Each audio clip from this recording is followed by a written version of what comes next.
quer dizer justamente aquele que é o primogênito do Pai, o primogênito da criação, o primogênito da existência, e com essa condição implica a sua capacitação, a sua condição, a sua posição, o seu poder de cumprir, desenvolver, atuar, realizar tudo da mesma condição, forma e essência que o Pai.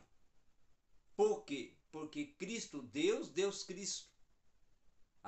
Uma outra implicativa também, ainda antes de entrarmos em João, é que o Filho, aí vai dizer o Donald Kundry, utilizando até uma afirmativa que está lá em Hebreus também, capítulo 2, que o Filho, enquanto humanidade, enquanto verbo encarnado, tá?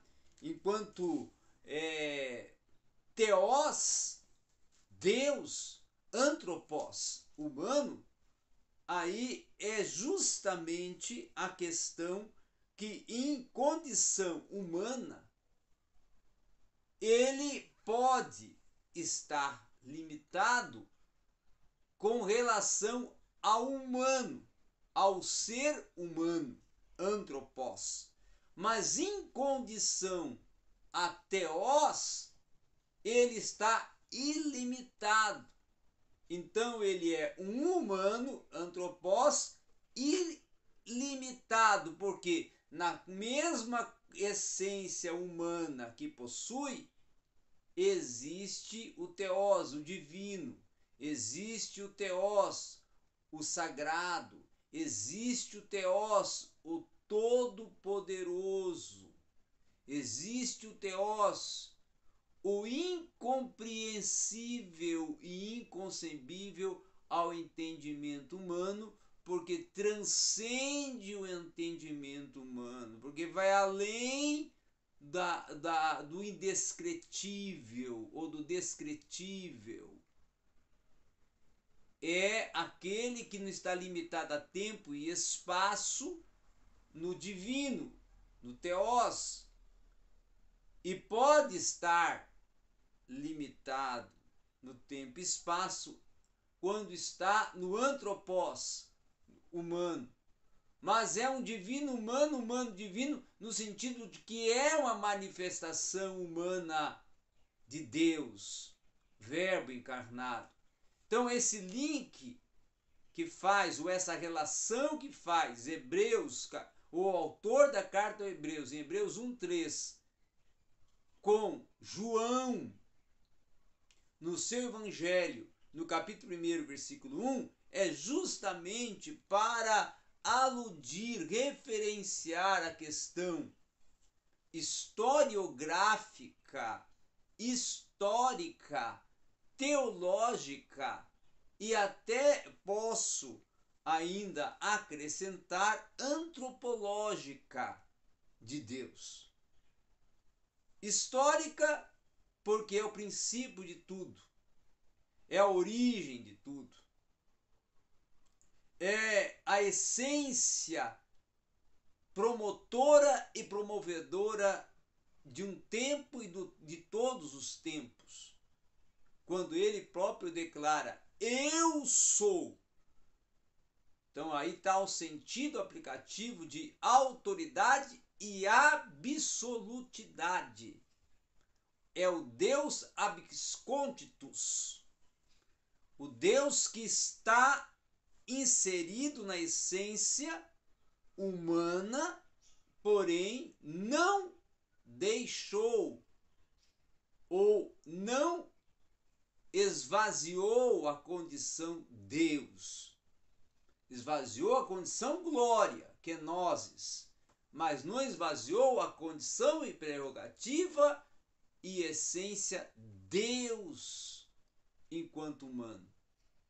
Por isso que é o humano, mas não deixa de ser verbo. Por isso que é humano, mas não deixa de ser logos.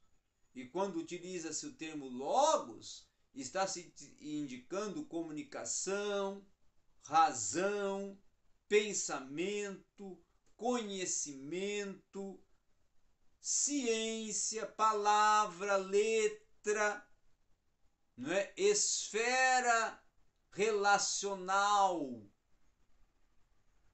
de uma forma não só histórica, gramatical, científica, racional, pensamento, comunicação, inteligência, cognitivo, intelecto, mas muito além, como sendo aquele que é a efetivação, o cumprimento da encarnação, do Deus encarnado, do Deus que é Senhor, mas que agora é Filho e é o Kyrios encarnado. É agora o Theos Anthropos. É agora a Shekinah, ou seja, a habitação de Deus em meio aos homens. E aí é uma doxa, uma glória revelada. E aí é um ser em toda a sua essência e plenitude de divindade na humanidade.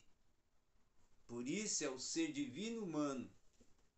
Então, dentro dessa proposta, é que é preciso se desenvolver uma compreensão que vai além do entendimento da explicitação escriturística através da exegese, levando-nos a uma compreensão também que contempla a efetivação antropológica no sentido de forma humana, no sentido de organismo, no sentido de organização, no sentido de pessoa, limite, porém, também indo num aspecto teológico, nesse antropo é Deus. E como Deus, rompe o limite do humano, rompe a esfera do humano e vai além do que está de prerrogativa humana, tempo e espaço, porque é atemporal e não está limitado a tempo e a espaço. E é nisso que é preciso se contribuir, compreender a dimensão da explanação e exposição joanina no Evangelho de João e anônima, ou seja, do autor da carta aos Hebreus. Por isso eu coloco anônimo, porque não existe uma indicação quem é o autor, para trazer ali uma relação e vindicação da divindade, humanidade e preexistência de Cristo como aquele que está não em um tempo determinado, como relacionado ou atribuído à sua origem, mas é eterno e não tendo assim início e nem fim. Por quê? Porque é Deus.